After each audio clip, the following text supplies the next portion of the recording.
Olwaleero Uganda yegasse ku nsi yonna okujaguza olunaku lw'abatunzi olwa World Tailors Day olukuzibwa buli nga nnaku za mwezi 28 omwezi ogwokubiri, era ebibiina by'abatunzi bikuŋŋaanye okujaguza olunaku luno.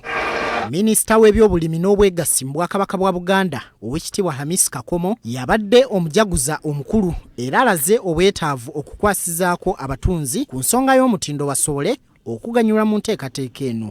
Baleke kusanga buzibu nnyo emisolo egigenda ku bintu bakozesanga emiti engoye gikendeezebweko, ate ne baba nga bafunye ebintu bye baweereza ebweru wa Uganda baleke kubaako emisolo minene. Mu mbeera y'emu asabye abatunzi mu bibiina byabwe eby'enjawulo okwegatta bakolere wamu kisobole okutumbula omulimu gwabwe.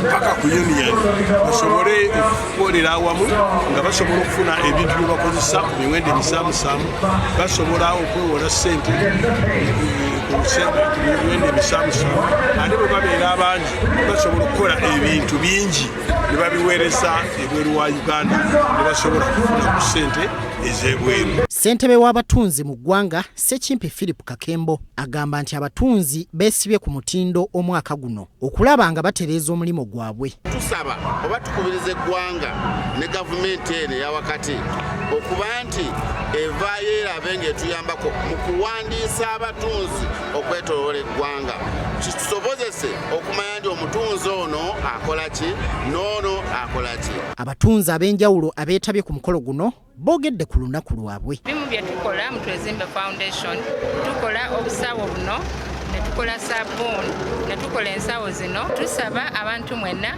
mujje mutuwagire, n'ekirala mutwongeremu amaanyi. Olaba ebintu bino nga kati engatto zeetaaga ebyalaani, na bino bye tutunga byetaagamu ebyalaani eby'amaanyi. Kati tubale tusaba kubanga naku zino katale kali wansi nnyo, tubale twagala mujje mukatugulako. Oluvannyuma wabaddewo empaka z'okuvuganya mu batunzi n'okwolesa obuyiiya mu misono egy'enjawulo. Hassan Kasagga, BBS Telefina, Gambuuze.